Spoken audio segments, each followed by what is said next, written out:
পাথর দিয়ে আঘাত করে করে যে ব্যবসায়ীকে হত্যা করা হয়েছে, এটি আওয়ামী জাহিলিয়াতকেও হার মানিয়েছে।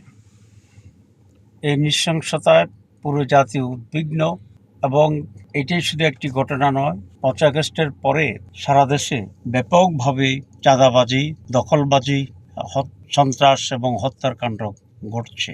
এই চাঁদাবাজির বিরুদ্ধে পুরো জাতিকে ঐক্যবদ্ধ হতে হবে এবং ৫ই আগস্টের মতো আরেকটি জাতীয় আন্দোলন গড়ে তুলতে হবে।